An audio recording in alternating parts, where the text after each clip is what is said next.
Hello and welcome to the Switch for Good podcast. I'm Alexandra Paul, and I'm here with my wonderful co-host, Dotsie Bausch. Hi, Dotsie. You didn't think of another word. No, I know. I know. We did that a couple podcasts ago. I like it. Wonderful's just wonderful. I love being described that way. Next time, I promise. I'll bring my thesaurus. But Dotsie, you're so wonderful, and you came in with very frustrated to the studio today because you'd read an article in a magazine that a lot of people read. An article that you feel just had a lot of misinformation about it. Yeah, it's honestly, I think it's one of the top 5 most irresponsible pieces of journalism I've ever read. So that's why I was so fired up and on a topic that we kind of talk about a lot. So it was in women's running, the current women's running. So September, October, 2020. Yes, and it's on the Female Runner's Complete Guide to Iron is what the article's called, and it's written by an author who is not a dietitian or an MD or has any letters behind her name, and in studying this scenario around iron. And I feel like most of the time as an athlete, as a plant-based athlete, the two questions were always, where do you get your protein, and then where do you get your iron? And even especially as a female athlete, iron's, every, nutrient is important. But those are the two that people are just, the industry has them really freaked out about. And so that's always a topic. And it's just bad journalism to say that you cannot get enough iron from plant-based sources. This article does not interview any dietitians or doctors, and it does not cite any science. And it's almost as if it was paid for by the meat industry. There's just nothing solid in here that allows us to look up what they're talking about. They even say often athletes struggle to take in enough iron in the first place, especially if they're plant-based, vegetarian, or vegan, there's no study that shows that. And I'm just one person. I know my iron levels went up when I went plant-based, but we know that there are such rich sources of iron in the plant world. If 1 cup of white beans has 8 milligrams of iron, 3 ounces of dark chocolate, if it's about 50% cacao, holy smokes, that's 7 milligrams. Half a cup of lentils, 3 milligrams. Half a cup of spinach has 3 milligrams. That's like 3 bites. I mean, think of a half a cup of spinach, right? You stuff it in there. That's like very little. In their comparison of meat-based iron, animal-based iron, and plant-based iron, they literally have a kind of a list on how to get your fill and say that the best sources are seafood and meat. But then when you look at their list, the milligrams are less in some of the animal foods than they are in the plant foods. So it just completely contradicts itself entirely in this article. We've also learned from a couple of doctors on the show that if you are indeed anemic, you really need to look a lot deeper than just start blasting yourself with iron supplements or iron-rich foods, right? You need to look deeper. We know that there's microcytic anemia, there is normocytic and macrocytic, right? And those are the sizes of the red blood cells. And the potential underlying issues with all 3 of those are dangerous. And so you need to look deeper than just start blasting iron into your system. Yeah, because it's not always just lack of iron. There's other problems. Right. Why you're losing the iron, right, or why you might be bleeding, right? So I know microcytic, it could be really heavy chronic bleeding cycles for someone is pre, obviously, menopause and post-menopause. Gastroenterologist Dr. Angie Sadeghi has taught us that it is very much a concern at that point that you may have colon cancer. So look there first, right? If you have microcytic anemia and are post-menopausal. So, she shared a really kind of scary story about a patient of hers, right, who she was going to an ND and they were just blasting her with iron infusions, and that was not the problem. She had colon cancer, and she found out too late after going to Angie. Angie said, "You need a colonoscopy right this second. I'm going to admit you right now. We're going to do it. This is," or I think she had to do the next morning, right, to not eat. But also we know that we don't want low iron or too high iron, but we know that low iron is a lot less dangerous than high iron, because iron is an oxidizer and, will literally rust you from the inside out. So you don't want to just start taking mass amounts of iron, because that is more dangerous. I've had 2 PhDs tell me that in nutrition, that both. I'd like to see you slightly lower, Dotsie, than too high. Absolutely. And the article also, it doesn't go into heme iron versus non-heme iron, right? With meat, it's heme iron. It has less of an ability to, I think a good word to use is to discern. And so your body just takes up all the iron. So it is more digestible, I guess you could say, heme iron. But non-heme iron actually has that discernment value, and so your body takes it up if it needs it, and not if it doesn't need it. And our bodies are really smart. So anyway, you asked me if I was going to write in. Yes, because this was one of those that you're just like, how can you put this out? Well, especially because there's no dietitians that are weighing in. Right. There's no studies that are referred to when they just say that vegans and vegetarians are more likely to lack iron. Because it's so interesting. It's a bias when a vegan or vegetarian has an issue. It's always their diet, but when it's an omnivore has an issue with their health, it's not always blamed on their diet. And exactly. So I also find it interesting when we look at these articles and they're comparing foods, they always tend to put the meat and the fish on the top as as if they're the best, like the dominant. It's sort one, of like the one, same when you most quality. Mr. always. This is my feminist coming out, but I always chafe at Mr. and Mrs. I always put Mrs. and Mr. And when I write to Congress people and senators, which I do often, a lot of times they'll make you choose the title, and Mr. will always be on the top. And I'm like, why is that? Yeah. We are just a patriarchal society, and along with that, we are a meat-eating, meat-promoting society. So watch for those innate biases, folks. And an article like this is something that any of us could read and go, oh my gosh, unless we ask the questions that you did, Dotsie, which is, where'd you get this info? Yeah, it's the whole article is just carnistic in nature. Mm-hmm. It's like as if this is the predominant source and it's the only place that you can get it and it's the best place to get it. And we know that. I mean, it doesn't even go into all of the side effects of if you eat a lot of meat, maybe you'll get some iron, but what else are you going to get on board? That's a whole nother. So we have an amazing guest on today that I'm probably going to get her to dive into iron with us first. But we have on Alison Tierney. And just to start with some stats, because you like your numbers. You like your facts. I like my facts. In 2020, approximately 1.8 million people will be diagnosed with cancer. Roughly 606,000 people will die of cancer this year alone. So our guest today, Alison, has used and is using the plant-based diet to dramatically decrease these numbers, thank God. She's a registered dietitian specializing in oncology nutrition. Hallelujah. Cancer nutrition. When did those 2 words ever get put together? I mean, I was so excited. This is just going to be amazing because goodness gracious, it just might be the food we're eating. All this cancer. It just might be some of it. I would never say all. But she was greatly affected by the prominent cancer cases in her own family. She's an all-American college athlete, and she switched her focus from business to dietetics and eventually from a sports concentration to cancer treatment. The scientific research and actually a bout of infertility on her own led her to the plant-based diet. And now she is doing this incredible work to prevent, treat, and even reverse cancer. So, wow. But we're going to make her talk about iron first.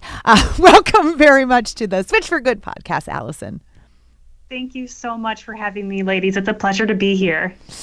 So we're going to go into your specialty for the whole show. But in the first couple minutes, after just kind of hearing our riff on this little frustrating article, and being that you are a registered dietitian who they didn't interview in this article, and I may write and suggest that they do, can you weigh in on iron, maybe heme versus non-heme iron, and how plentiful iron is in the plant-based world, and just kind of your thoughts and feelings about articles like this that we read with no science, and it's just I don't know. I think it's really irresponsible journalism, but you can tell me what you think.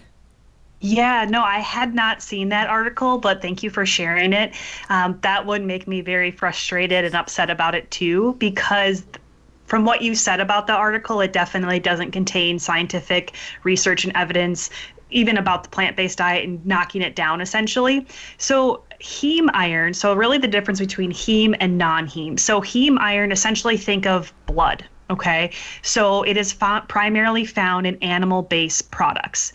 And then non-heme, which is not blood, which is found within plant products. There can be some non-heme found within animal products, but generally speaking, you can think of animal products as heme iron and plant-based products as non-heme iron.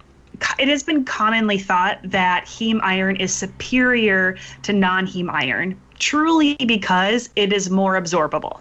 And you had mentioned that in your talk. Thank you for saying that. Absorbable. I think I said digestible, and I knew that was wrong. Thank you. Absorbable. Really important point there. Yeah, it is more absorbable. However, that doesn't necessarily mean it's superior.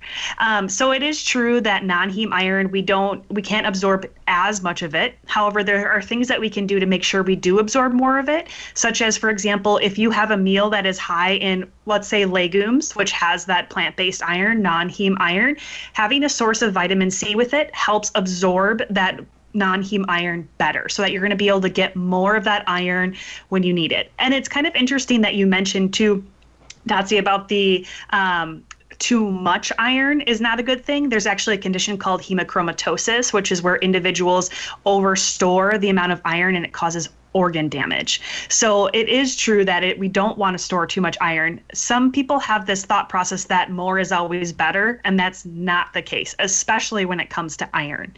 And what is really most interesting, and you mentioned it yourself already, is that heme iron is a pro-oxidant. So what that necessarily means is that it makes molecules unstable. So when you think about that, when you go back to your last chemistry class or wherever it is, we think about something losing an electron. When we talk about antioxidants contribute an electron to stabilize it. And that's really important because we don't want unstable cells or unstable things within our body, and because that's what can lead to disease.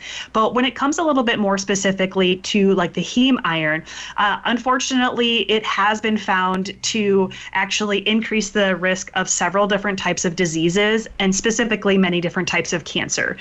So there was a study that found that an increase of heme iron of just 1 milligram per day increased the risk of heart disease by 27%, diabetes by 16%, and colon cancer by 12%. So that's 1 milligram per day. So I need that for my writing in.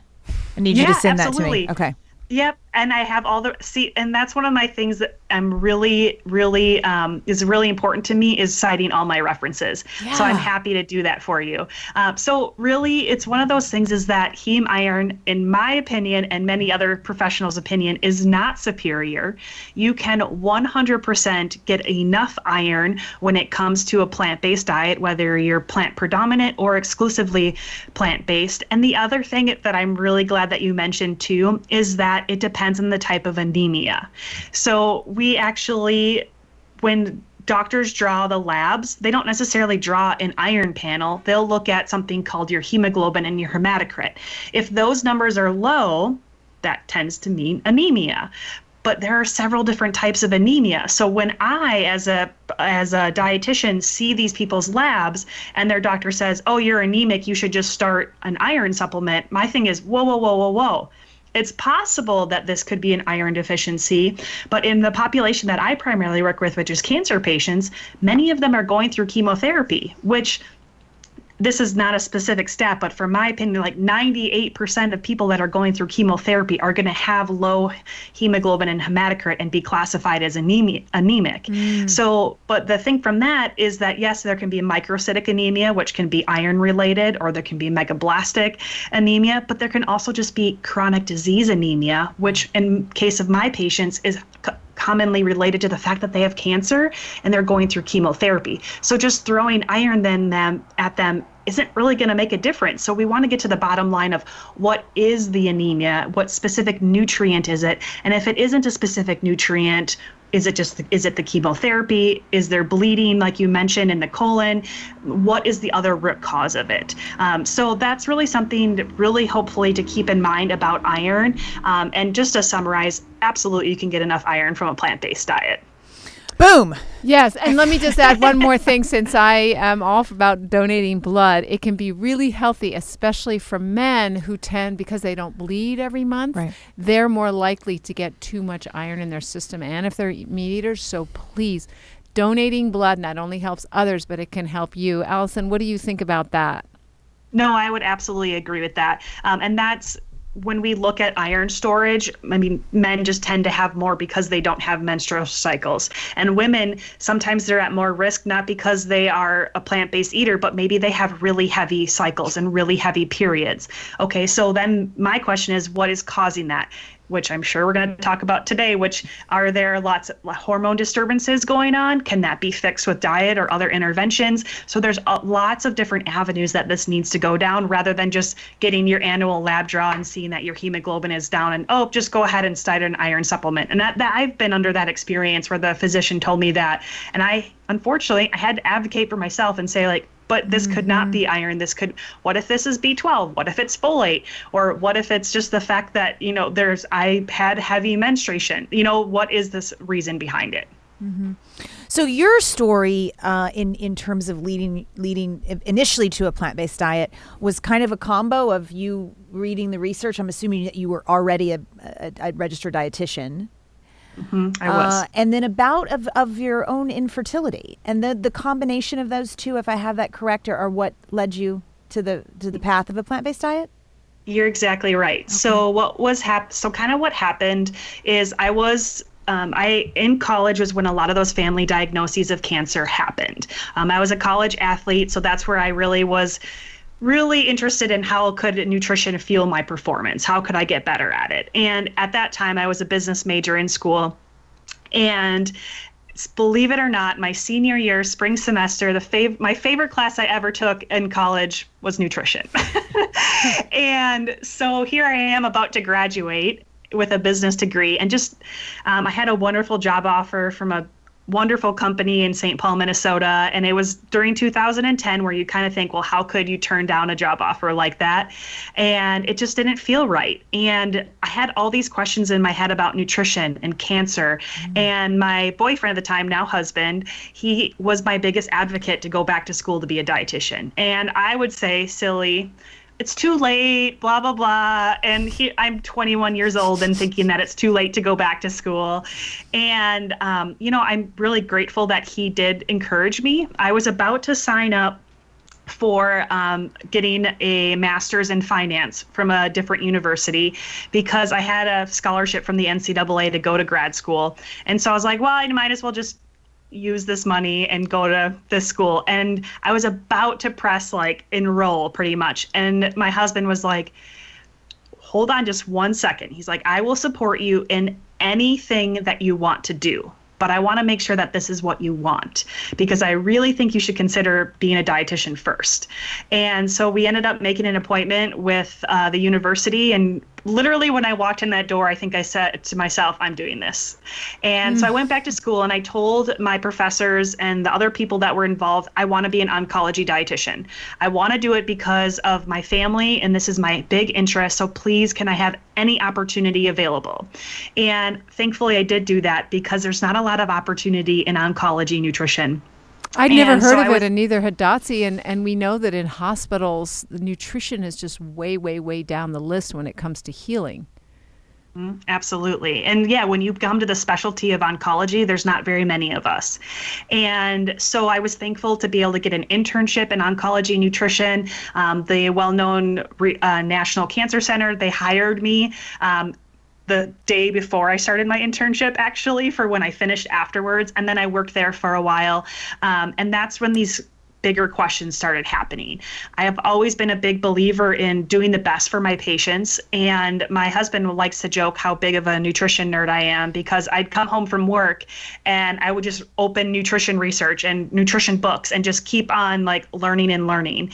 And we joke about it, and he still jokes about it, because I'll be like, oh, did you know blah, blah, blah. And he just kind of laughs and rolls his eyes, because he's somewhat interested, but not completely. Then I started doing more of this research, and my husband works a lot of long hours. And before I had kids, I was like, what am I going to do with myself? So I just did more of it. And that's where I really, truly stumbled upon the plant-based diet. I started seeing some research, and then I was like, I need to find more of this. I need to see, what is this all about? Because we had learned about veganism and vegetarianism in dietetic school, but not a deep dive into it. And we were kind of taught some of the same things. If someone's a vegan or a vegetarian, make sure you watch their iron levels and their calcium levels and their protein, blah, blah, blah, And so I started digging deeper into it, truly for my cancer patients. But then as I started to go deeper into it, I thought to myself, why am I not doing this for me? I grew up what I would consider as a relatively healthy eater. We didn't eat a lot of fast food or processed foods. We limited red meat. We ate fruits and vegetables, but it was low fat dairy. I live in Wisconsin. Dairy is obviously everywhere. And so I thought I had a healthy diet, yet I still had high cholesterol, which we know is genetically pronounced in me and my twin sister. And so I thought, maybe I should try this. And then I started slowly incorporating it, but it wasn't until we had reached a point in our infertility journey that I said, I'm going to adopt.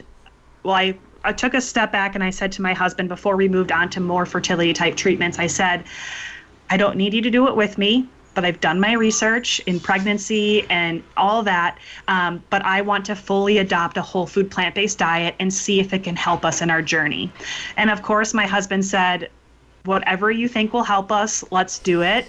And I have, thankfully, the opportunity to say that when I went exclusively, I ovulated for the first time 3 weeks later, in the first time in a year and a half. And I always have to say I was slowly getting rid of things before that initial change to it. But I ovulated, and I have a beautiful baby girl who will turn 4 in October. And I really, truly believe that my plant-based nutrition and other healthy lifestyle factors truly played a large role in helping us to get pregnant and beat infertility. So, gosh, people listening, both men and women who are kind of going through that infertility journey can learn so much. All that you know about nutrition and all of the research that you've read, what are the pieces that you've put together that tell you why the plant-based diet had you ovulate? Yeah, that's great. So I actually have polycystic ovarian syndrome, or PCOS, which is the #1 cause of infertility in women in the U.S. And one of the biggest foundations of PCOS is hormone disturbance, and then also insulin resistance. And as you know, probably, and your listeners might know, that these are definitely food related as well.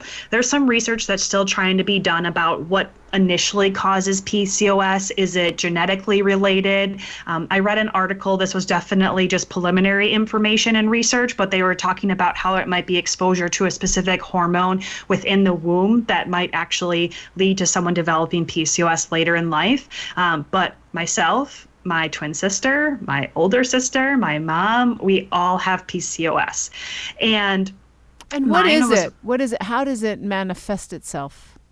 Sure, great question. So PCOS is definitely a spectrum, and how it affects individuals definitely differs.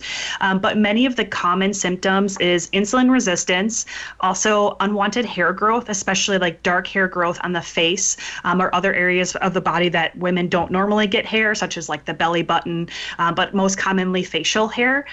Also, really difficult time losing weight or maintaining a healthy weight, but there also is a version of this that's considered lean PCOS, which I am classified under because a healthy weight individual. I have lean PCOS, but also acne. And that was one of the biggest things for me. I had horrific acne. And I know, I'm not sure how well you can see my face right now, but I would have never come onto this without makeup, which I am not wearing makeup, because I was so horrified at how much acne that I had and how painful it was into my late 20s. And then also it manifests as irregular periods, super heavy periods, but also sometimes just a lack of a period. So how it affects people can be totally different. For me, it was irregular periods, but then when I did get them, they were incredibly heavy and horrible acne. Those were the biggest indicators for me. And then as we started trying to have a family, infertility and lack of ovulation. So it sounds like it's hormonal. Yeah. It's very hormonally related. So when I started putting the research together in terms of how could this be helpful for me, the first and foremost was the hormone relationship to dairy and then other animal-based products. So for example, what many people aren't familiar with overall in the general public is that dairy, especially milk and cheese, etc., it's really heavily related to outside sources of hormone exposure. Okay. So for example, when we consume dairy, when we drink the milk from a cow, for example, we are actually being exposed to their estrogen, their progesterone, their other sex steroid hormones. Now, as humans, we have something called a natural feedback loop. Okay, this natural feedback loop pretty much says, hey, let's say it's in a normal individual that doesn't have PCOS and they're in really good health, their body says, oh, we've made enough estrogen, let's slow that down because we don't need any more. And it naturally slows itself down. Or it determines, hey, we need a little bit more, and it picks it up. But we cannot do that. Our natural feedback loop does not pick up on outside sources of estrogen or other sex steroid hormones. So your feedback loop isn't recognizing like, hey, we're getting all this extra estrogen, we can't stop it.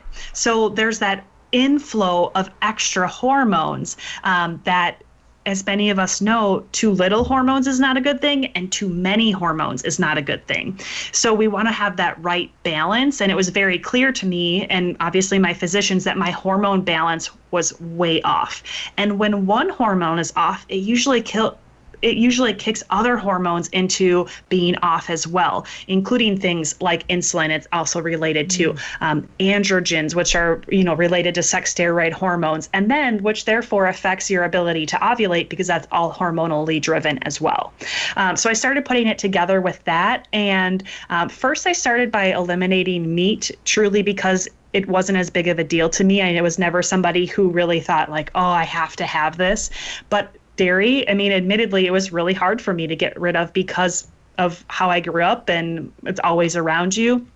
But I slowly started eliminating it. And then even when I slowly started eliminating it, my acne started to drastically improve. And even my dad was like, man, your face looks really good. And he's like, I think it's because you're not eating as much milk or dairy. And I was like, I think you're probably right. And so that's what really truly led to is, first it was the acne and it was horrible and painful. And I just wanted to get rid of that. And then obviously it led down the road to other research related to ovulation and fertility. I have a question on, and this will kind of open up the whole, journey of oncology nutrition. But we know that we oftentimes, in society in general, say that, oh, it's in my family. This cancer runs in my family. This heart disease, right? But really, no, it's like the bad diet runs in all of our families, or the ones that are this generation anyway, right? So, as it relates to our cells, how can nutrition, I won't even say prevent, I'll just say stop or inhibit cancer proliferation in our cells? And then how can it promote it, conversely? Yeah, that's a great question. And it's a very loaded question, as you could imagine. But we'll definitely just kind of start with it. So the way typically cancer develops is there are several different things that can initiate cancer. Okay. Nutrition, physical inactivity, environmental exposures, and then also like gene mutations. So when we think about the fundamental part of the cell, within every cell, we have our DNA. Okay. That makes us uniquely who we are. Within our DNA, what can happen is we may have something called mutations. Mutations, which are essentially changes or alterations in the DNA sequencing, can actually do several different things. It may be a positive benefit, that mutation in the DNA. Think of like natural selection, right? These are really good things that happen. It may have a neutral effect where it changes the DNA and how it's expressed, but it really doesn't do any difference. Or it can have a negative outcome, which is more related to cancer and other chronic diseases. And what can impact the DNA mutation is actually, so think about it for UV sun exposure, right? And skin cancer. The skin damages our cells, which actually damages the DNA at a fundamental level. And when the DNA is damaged, what happens to our cells, if you remember again back to biology, is we have one cell and it copies itself and splits into two, right? Then the same thing keeps happening. 2 to 4, 4 to 8, 8 to 16, right? But if that initial cell has DNA damage to it, it's going to pass it on to cell after cell after cell after cell, and that's where cancer can really happen. So you may have a cancerous cell right here, but what happens to it? Does it copy and divide and grow? Or does your body say, hey, we need to get rid of this? And that's the process called apoptosis, which is programmed cell death. We actually want this to happen. We want our body to say, hey, this is a cancerous cell or this is a bad cell. Let's get rid of it before it becomes something else. Okay, so that's essentially kind of how cancer can spark. But the way that nutrition can play a role, whether positively or negatively, is that, for example, just like we were talking about before, heme iron, it's a pro-oxidant. It can damage the DNA of that cell. Okay, that's one way that it can do it. When we talk about dairy more specifically, it actually can increase hormones, and those hormones can really play a role in DNA damage, but also at the same time, we have cancer cells that are fueled by estrogen and so forth. When it comes to protection, the biggest protection that comes from nutrition is truly found in plant-based foods. And I always tell people, especially my clients, like, I don't have to teach you that fruits and vegetables are good for us, but what I do believe that is my job to help teach is why they're good for us. And why they're good for us is for several different reasons, but one of the biggest things is that they contain something called phytochemicals or phytonutrients. Phyto is the Greek word for plant. So what that really means is they're plant nutrients. They're only found in plants, and they have research benefits to show how they can actually help at the fundamental level. And one of them is to prevent DNA damage from happening. And which is amazing, is actually help DNA repair that has already happened. So I'll have some cancer patients say, well, Alison, I already have cancer. What's the point? The point is we can actually try to get those cells to be healthy cells again and get rid of the bad cells. It can also help induce apoptosis or cause that apoptosis to happen more appropriately. And there's so many other benefits too. It can help prevent These phytochemicals can help prevent the things that we eat, drink, and breathe that become carcinogenic, such as smoking, right? Not that someone who's a smoker, if they eat a plant-based diet, is completely eliminated risk of having genetic damage if they eat a bunch of plant-based foods. It can help reduce that risk. So that's a little bit about how we can actually, unfortunately, progress cancer a little bit with our nutrition, but also where we can find some fabulous protection too. That's the best description I've ever heard. Yeah. I really get it. Makes sense. Yeah. So you talked about endogenous ways that we can either promote or promote cancer or kill it or stop it from ever starting by the food that we eat. A lot of people are afraid of soy. Can you tell us what your feelings are about soy in terms of cancer? Especially breast cancer for women, although I know a lot of men are very concerned about soy too, because they don't want to get estrogenized and have breasts and things like that. Yeah. And also, if I may hijack this slightly, I would love to hear that answer as it relates to if you were actually talking to someone who maybe had breast cancer. I have a dear friend who had breast cancer. She's had some skin cancers removed. Multiple skin cancers removed. She's in her 70s, and I was just with her this weekend. She was saying to me, it's really important that I stay away from tofu and soybeans. And then I said, yes, I know, but you're still doing the eggs and the yogurt. And we talked about the strong mammalian estrogens that are in the yolk of the egg. So if you were to speak to my friend and answer this question that Alexandra asked, that would be most helpful. Absolutely. Soy is one of the most common myths when it comes to nutrition in the cancer world. A long time ago, there was a study that came out that studied soy in rodents, in 2 different types. And it was pretty much like a rat versus a mouse, essentially. In one of the species, soy increased breast cancer risk. In one of the other species, it did not.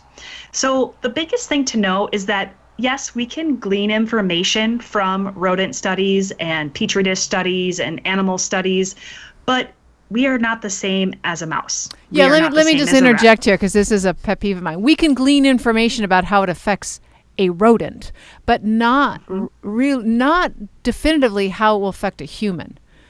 Absolutely. Mm-hmm. It only it gives us a picture. Okay. Then it's like, okay, let's look further into this. Is this actually the case, right? There's so much that needs to go on after we test it in a rodent, right? Okay. So we found that in a rodent, it increased the risk of breast cancer and automatic. It was told to the community, we should avoid soy for breast cancer prevention. Okay. Thousands of studies later on humans show that soy is actually protective. So when I talk to women or men about this as well, is that I understand the fear related to soy and what this caused, right? This doctors or practitioners telling people to avoid soy. So there's this constant fear that is still there, right? But by avoiding soy, you may be having the fact that you're missing out on extra protection, right? So that's the way I want people to look at it. A lot of people come to me and say, how can I improve my diet in order to reduce the risk of recurrence or getting cancer in the first place? Okay, we know that nutrition, there's no 100% guarantee by eating a whole food plant-based diet that we are going to prevent cancer by all costs. But we know that we can drastically reduce the risk. So if we want to reduce the risk, I highly recommend including soy, tofu, edamame, tempeh, etc. into it. Now, this is why. Okay, research actually has shown that women with breast cancer and their survivorship that consume the most soy actually have 25% risk reduction in breast cancer recurrence. Okay, and this is why. So there are phytoestrogens in soy. So the concern was, well, that's if this breast cancer is estrogen fueled, meaning it really grows because there's extra estrogen around, why would we give it more phytoestrogens? Okay, it's thoughtful and it makes sense when you think about it. However, phytoestrogens are not the same as human estrogen. The way that I really like to think about it is like a key and a lock. Okay, so we have in our body, we have hormones and we have receptors. The hormones can only work in the right receptors. So you can have estrogen kind of floating around, but if there's a receptor for testosterone, the estrogen's not going to fit into it. Okay, so the lock is like the receptor and the key is like the hormone. Okay, so the key is estrogen and the lock is the estrogen receptor. It fits in the lock, it opens the lock, it works. But how many times have you had a key that fits in a lock, but it doesn't open the lock? Mm-hmm.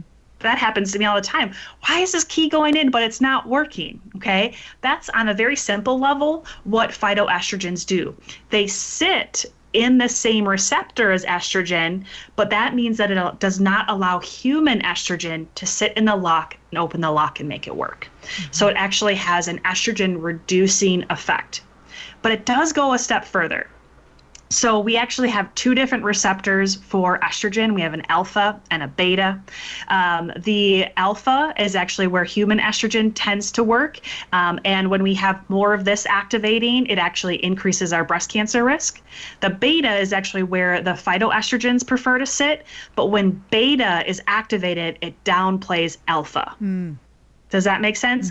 So it's actually providing us that protection and actually can naturally level out our estrogen levels. And so I eat a fair amount of soy and tofu, and my acne is way better if I'm struggling. Like if, and with PCOS, it doesn't necessarily all go away, but I do, I'm able to manage the disease and the symptoms. But if I'm like, oh, I should really get back to some of that soy because I'm noticing a difference in how it affects my cycles and so forth. So we actually highly do recommend to have soy in the diet. If you choose to avoid it because you're scared, you might be missing out on some great benefits.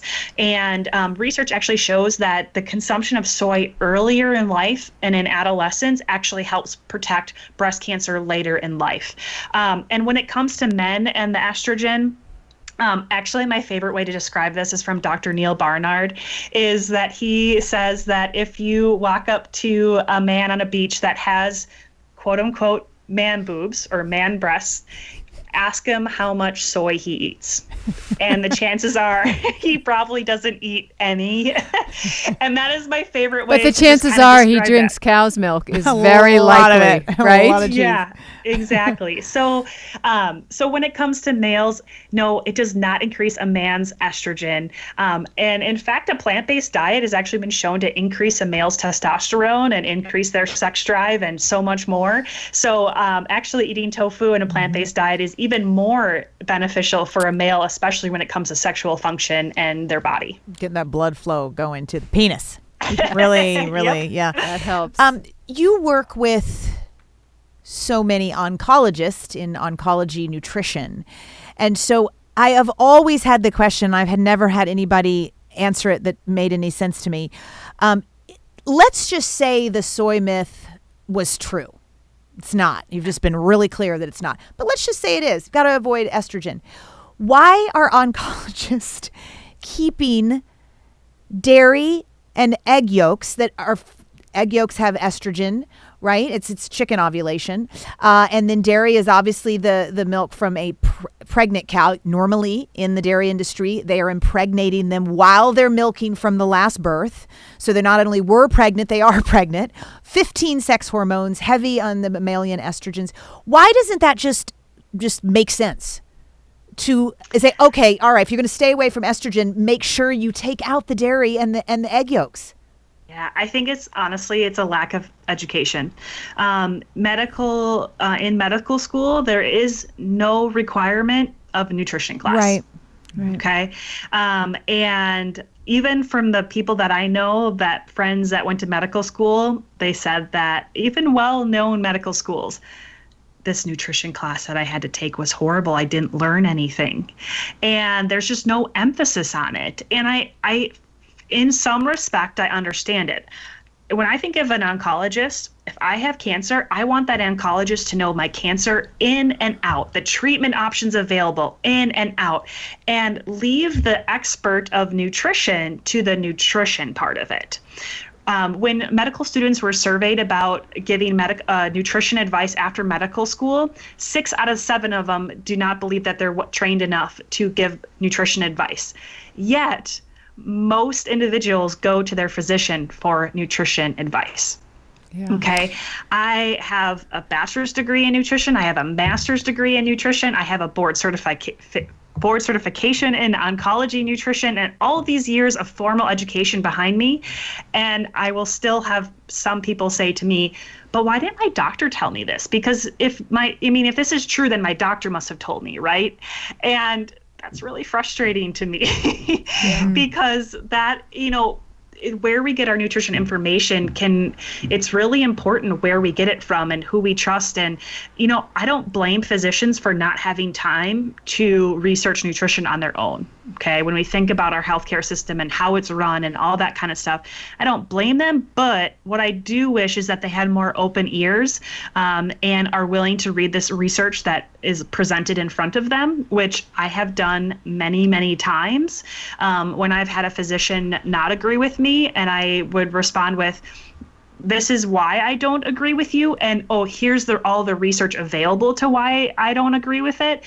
And there's nothing back. No, they don't. They keep recommending the same thing. You know, for example, I had a patient with colon cancer and chronic kidney disease, and the physician told them to eat a high animal protein diet. And number one, this individual has colon cancer, which we know heme iron is drastically related to that. And they have kidney disease. And when we have kidney disease, we actually want to eat lower amounts of protein and preferably plant-based protein. And when I, rebuttal the physician, there's no open ears. Mm-hmm. And I don't want to say all physicians are like this, because that's not the case. There are many physicians who take it upon themselves to learn nutrition, especially in the plant-based world. But a majority of them, unfortunately, don't have a lot of open ears. And they're kind of what they learned in medical school is what they kind of stick with. Yeah, they need to dial back the egomania. And they need to refer out to a nutritionist and at least know the value of nutrition. My mom has survived lung cancer and breast cancer.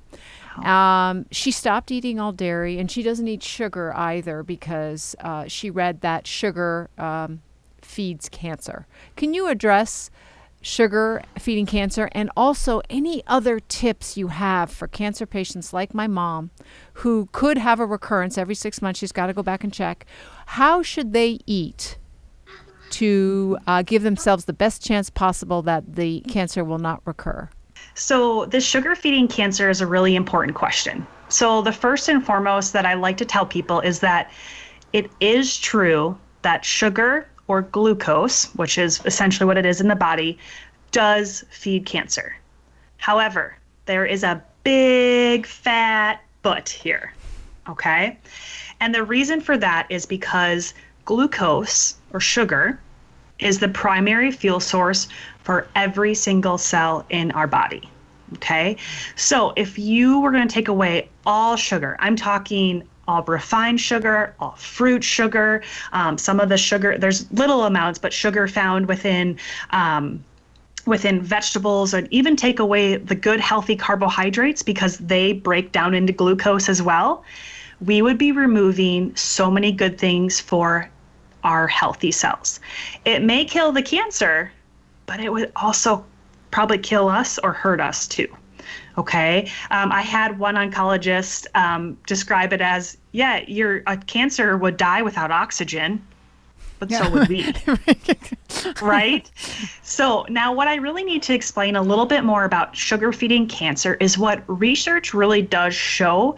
It's actually sugar's relationship to insulin that makes the biggest difference. Okay, so insulin is a hormone that is released by our pancreas when we consume carbohydrates. It does not matter if that carbohydrate is Skittles, right, which is just pure sugar, or if it is a carbohydrate that comes from black beans, right, which is we know is really wonderful food. Because when our body eats these carbohydrates, our body says, there's carbohydrates here. We need to release insulin so that insulin can open the door to the cell and let it in. So I want to describe that just a little bit more. So I'm sitting in a room, the door is closed. Imagine that this is a cell within my body, right? There's trillions of cells, but within this cell, we need to get the glucose in the cell so that I have energy to do what the cell needs to do, okay? The hallway is like our bloodstream, right? So think about it running all over the place. Insulin's job is to knock on the door and say, hey, I have all this glucose here. I'm going to open up the door and let it in. Okay, so how it should work is insulin just opens the door, the glucose comes in, the door closes, done. Okay. Insulin resistance is when the insulin is knocking at the door, but it can't open it. And think about trying to break down a door. You're putting your shoulder in with all your might, but it's not opening the door. So if insulin can't open the door to let the glucose in, the glucose stays out in the hallway, which is the bloodstream. And therefore, that causes high blood sugars. Okay, so high blood sugars and diabetes is truly just a result of insulin resistance. Okay, now what we want to try to make sure that we do is make sure that insulin works appropriately. So really, when it comes down to it, is research has been showing that if we have insulin resistance or this isn't working appropriately, that's what increases our risk for cancer itself. It's not the fact that it's carbohydrates that turns to glucose. It's more about insulin resistance. So I am not an advocate for added sugars into the diet, refined sugars, etc. It is true that this is not going to be a healthful way to promote nutrition or to help provide cancer-fighting benefits. But removing all sugar from the diet, such as fructose that comes from fruit, that would actually be losing us protective qualities. And insulin resistance, it actually, much of its foundation and its cause is actually related to the fat in our diet, not the sugar or the carbohydrates in our diet. Because if we have a high amount of fat in our diet, it makes our blood really thick too. Okay, so think about that glucose trying to like move through this really thick blood, sludgy. And then insulin is trying to open it, but it's kind of like it makes the door, it's almost like there's gum in the lock and it can't open the door. Okay, so what we really want to do is make insulin work more appropriately and most efficiently, and that is done with a low-fat, whole food, plant-based diet. And when I say low-fat, I'm not talking about the Snackwell cookie fat-free craze of, I think, the 1990s, right? Oh yeah. It's not, okay, we're going to make these foods all fat-free. It's about eating these whole foods that actually have all the nutrients within them.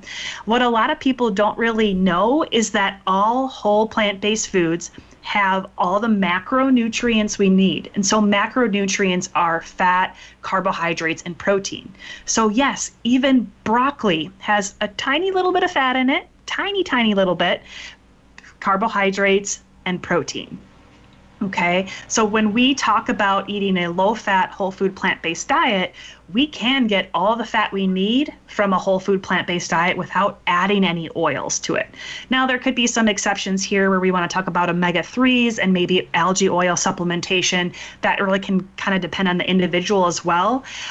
But that is one of the best ways to actually improve insulin resistance. And I love the work by Mastering Diabetes, where they really truly talk about how to improve somebody's diabetes or even reverse their diabetes using a low-fat, whole food, plant-based diet.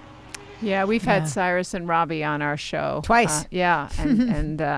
And they're terrific. So thank you so much. So that's really a great analogy, by the way, about what insulin resistance is, because we repeat it often on this show, and that's a really clear way for listeners to look at it. Mm-hmm. So what I'm hearing from you is that a whole food, low-fat, plant-based diet is important. Are there any nutrients or foods that you specifically recommend?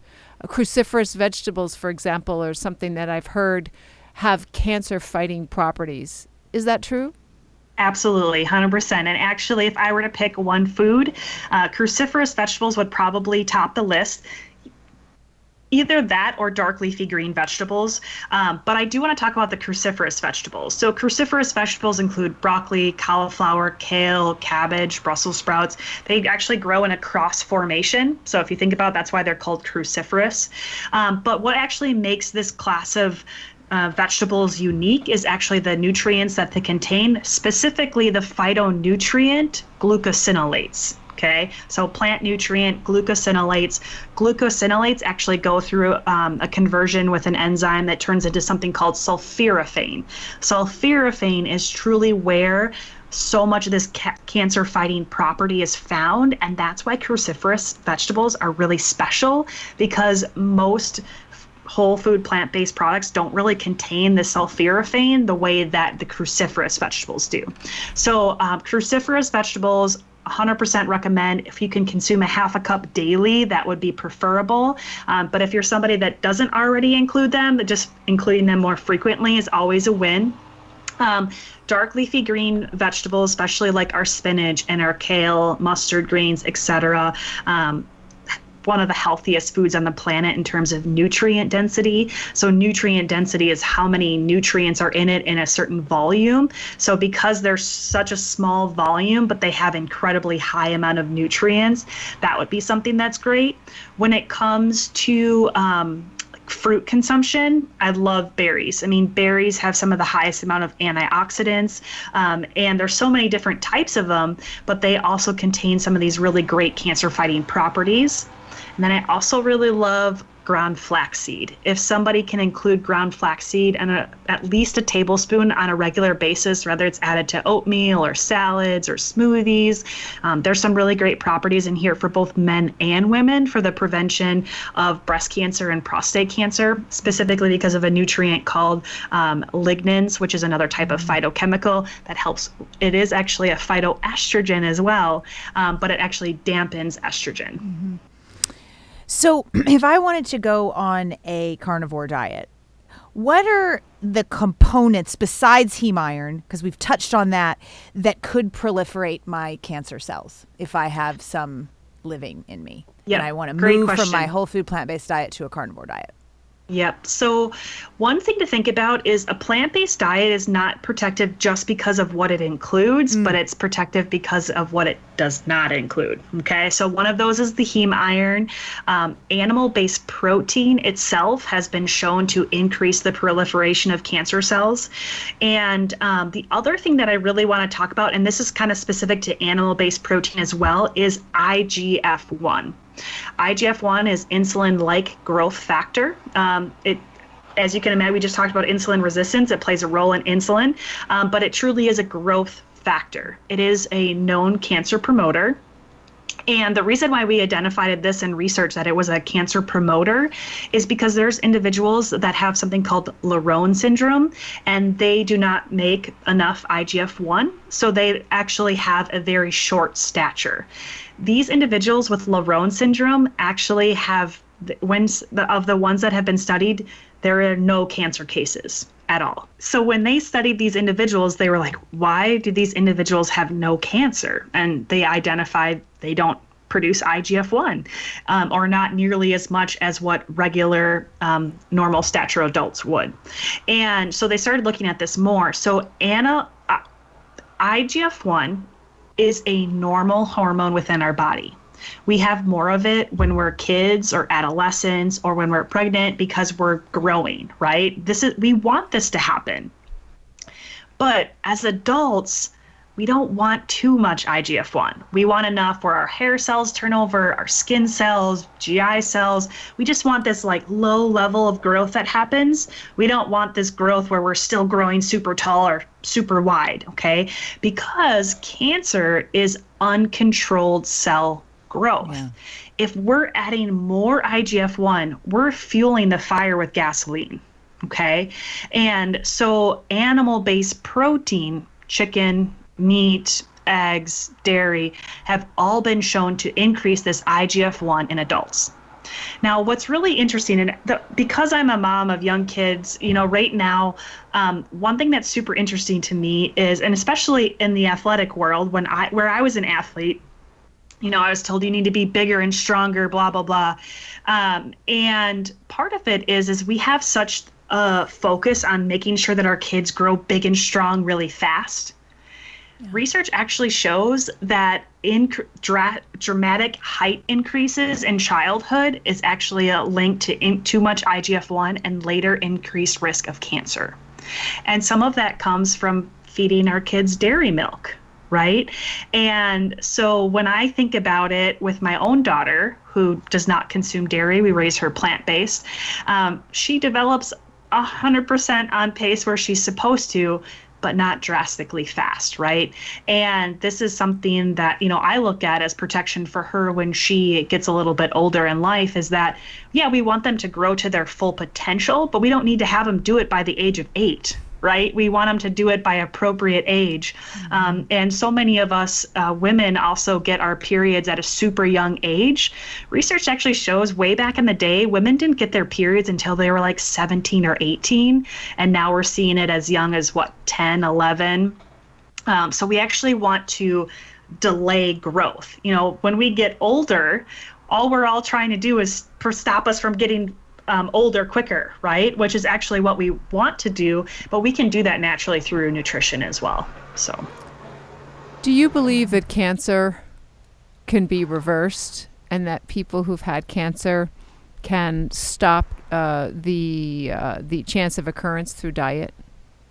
So there has been some research that shows that early stage non-aggressive prostate cancer can actually be reversed with a whole food plant-based diet and overall healthy lifestyle.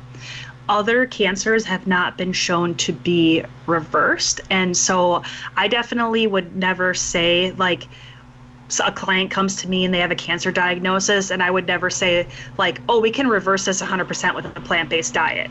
That's not true. We don't know that research. I don't think that research is available. But what we do know is that adopting a whole food plant-based diet, or just simply optimizing plants in the diet, can drastically, help improve that apoptosis. So helping those cells from proliferating and growing.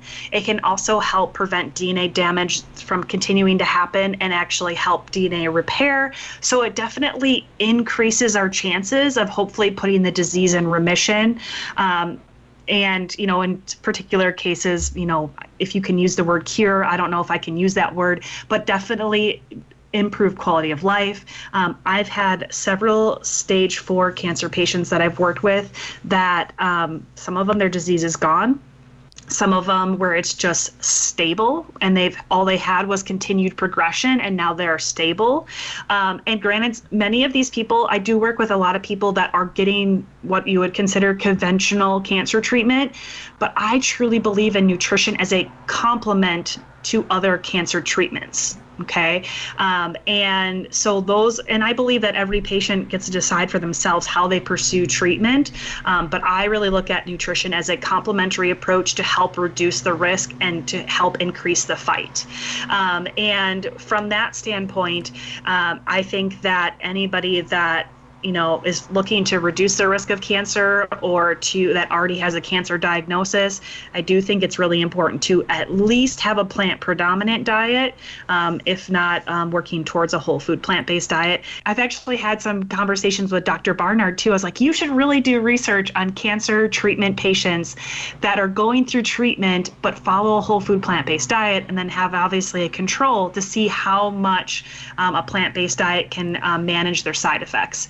Simply from observation, myself and other oncology dietitians that I know, when their patients consume a plant-based diet or a plant-predominant diet, their side effects are much more well managed during the course of treatment, which I think is quite incredible, because in my opinion, it's all about quality of life too.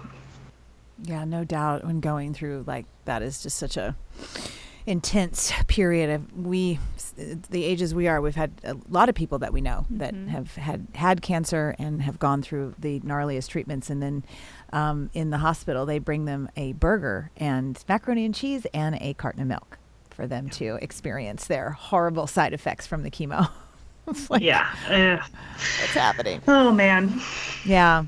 I want to get that study from you that talks about the overgrowth, right, of children. You want them to grow, as strong as they can be, but it doesn't have to be so fast.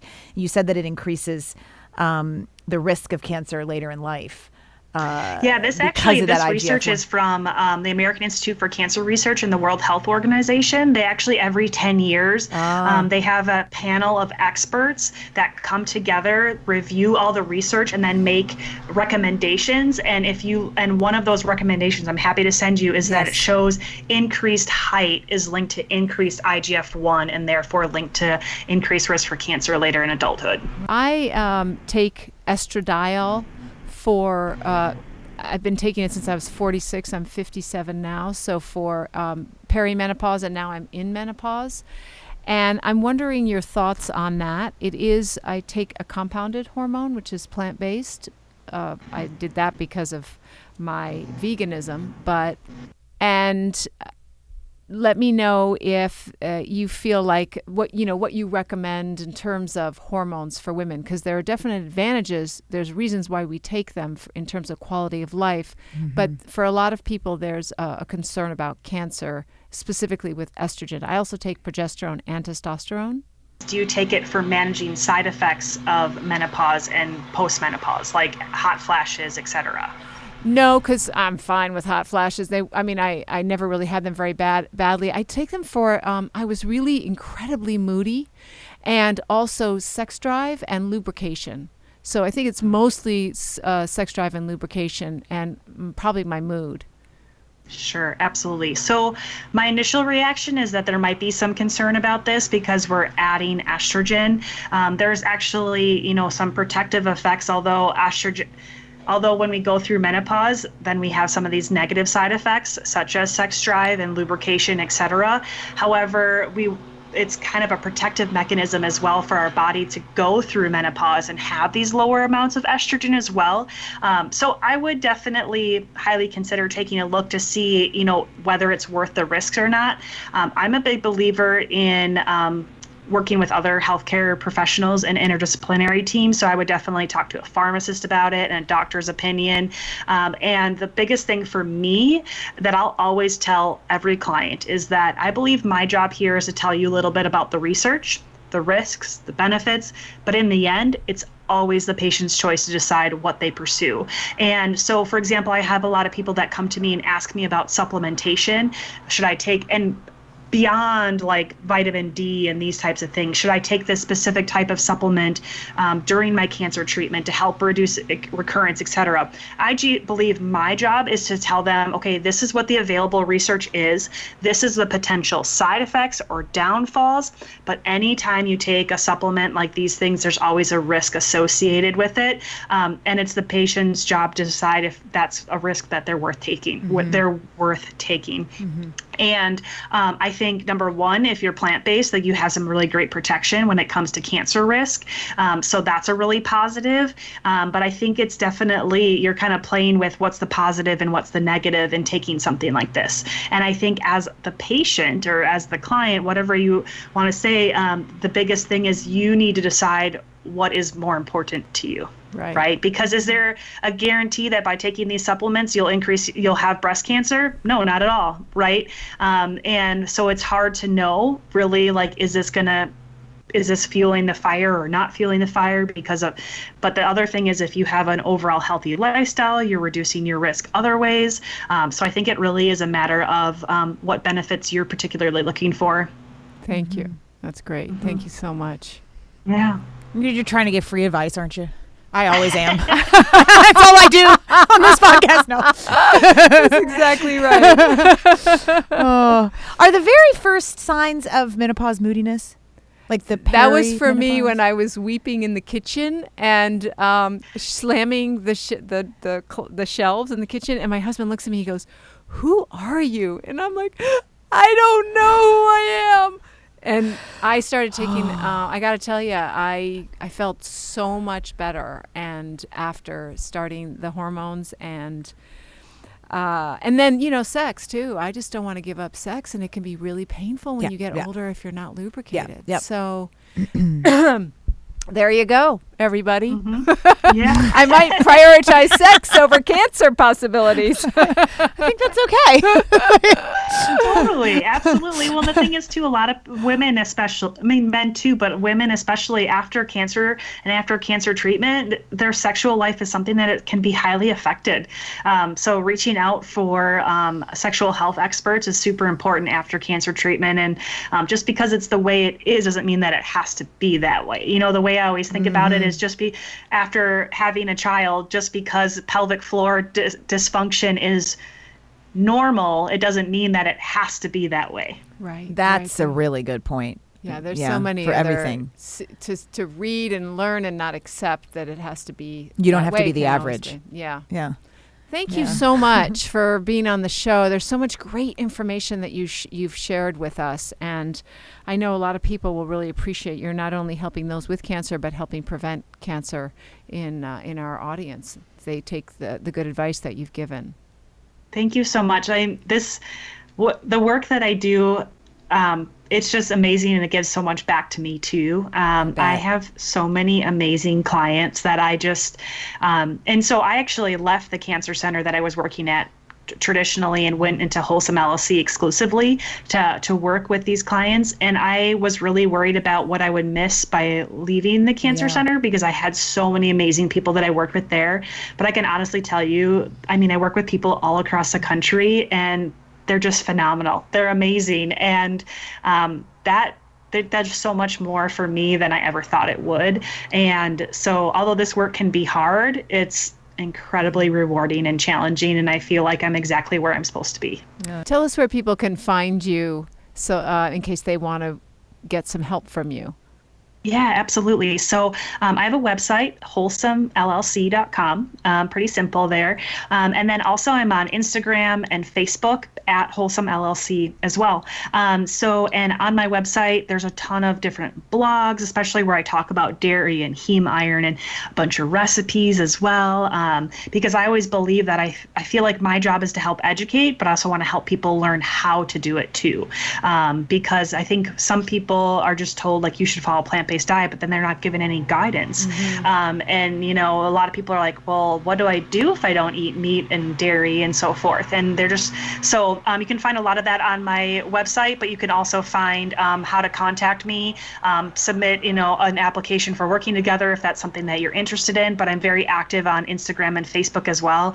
And I'm just passionate about sharing information and education so that individuals can make the best choice for them. In the end, it's always about what the patient decides to do. But if we have the knowledge to be able to make that decision for us, I think that's a much better position to be in. I'm so grateful to your husband that he supported this nutrition path and you didn't go down the business path. Well, congratulations on everything, including your second baby. Yeah. Thank you so much. Thank you for tuning in today. If we helped you in any way, then click the subscribe button and let's keep hanging out together. We have so much more to share with you. And if you need more information on actually making the switch for good, please visit us at switchforgood.org for loads of info. And you can subscribe to our mailing list where you will receive all sorts of super cool gifts, discount codes to our very fave dairy-free products, and a lifetime of powerful health tips. So join us on the journey to switch for good. This is the future.